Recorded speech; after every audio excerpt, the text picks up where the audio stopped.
రాజకీయ ముసుగులో పలువురు గల్లీ లీడర్లు చేయాల్సిన తప్పుడు పనులన్నీ చేస్తున్నారు. ముఖ్య నేతల పేర్లు చెప్పుకుంటూ గ్రామాల్లో దందాలు, సెటిల్మెంట్ల పేరుతో డబ్బులు గుంజుతుంటే మరికొందరు అమాయక ప్రజలను బెదిరింపులకు గురిచేస్తూ భూకబ్జాలు చేస్తూ ఆస్తులు కూడబెట్టుకుంటున్నారు. ఇంకొందరు ఖద్దరు చొక్కాలు వేసుకుని గలీజు పనులు చేస్తున్నారు. అలాంటి ఓ గల్లీ లీడర్ ఓ దళిత మహిళతో వివాహేతర సంబంధం పెట్టుకున్నాడు. అయితే కాంగ్రెస్ కు చెందిన ఈ గల్లీ లీడర్ రాసలీలలను ఆ మహిళ కుటుంబ సభ్యులు రెడ్ హ్యాండెడ్ గా బయటపెట్టారు. గదిలో ఏకాంతంగా ఉన్న సమయంలో పోలీసులతో సహా వెళ్లి వాళ్ల బండారాన్ని బయటపెట్టారు. మిర్యాలగూడ ఎమ్మెల్యే బత్తుల లక్ష్మారెడ్డికి ప్రధాన అనుచరుడు, నల్గొండ జిల్లా అడవిదేవులపల్లి మండల కాంగ్రెస్ నాయకుడు పసుపులేటి శ్రీనివాస్, ప్రస్తుతం ప్రభుత్వ ఉన్నత పాఠశాలకు ప్రస్తుత విద్యా కమిటీ చైర్మన్ గా కొనసాగుతున్న శ్రీనివాస్ దళిత వర్గానికి చెందిన మహిళతో వివాహేతర సంబంధం పెట్టుకున్నాడు. పసుపులేటి శ్రీనివాస్ తన భార్యతో వివాహేతర సంబంధం పెట్టుకున్నట్టుగా తెలుసుకున్న భర్త పలుమార్లు వీళ్ల భాగోతాన్ని గమనించాడు. ఇలాంటివి మానుకోవాలని భార్యను మందలించాడు కూడా. అందుకు ఆ భార్య భర్తతో గొడవ కూడా పెట్టుకుంది. ఈ క్రమంలోనే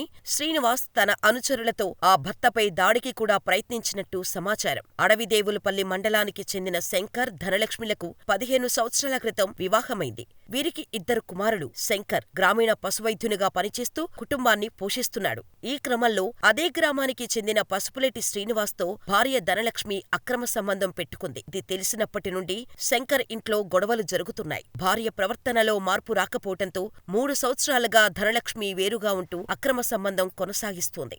ఈ క్రమంలో తన భర్త శంకర్ తనను వేధిస్తున్నారని గృహహింస కేసు పెట్టి ప్రియుడి రాజకీయ పలుకుబడితో శంకర్ను జైలుకు పంపించింది. అంతేకాకుండా వివాహేతర సంబంధానికి అడ్డుగా ఉన్నాడన్న కక్షతో పలుమార్లు శంకర్పై హత్యాయత్నం చేసినట్టు శంకర్ తన గోడు వెళ్లబోసుకున్నాడు. అయితే ఇక వీళ్ల బండారాన్ని ఎలాగైనా సాక్ష్యాధారాలతో బయటపెట్టాలని భావించిన ఆ భర్త వాళ్ళిద్దరూ ఏకాంతంగా ఉండే సమయాన్ని పసిగట్టి తన కుటుంబ సభ్యులతో పోలీసులు, స్నేహితులను తీసుకువెళ్లాడు. ఒక్కసారిగా తలుపులు బద్దలు కొట్టుకొని లోపలికి వెళ్లేటప్పటికీ ఇద్దరూ అభ్యంతరకరమైన స్థితిలో కనిపించారు.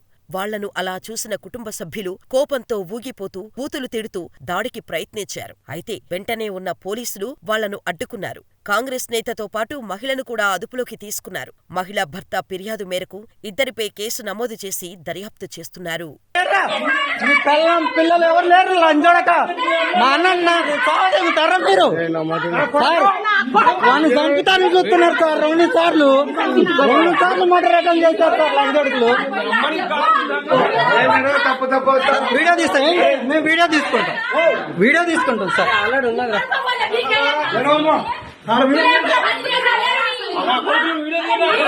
తీసినా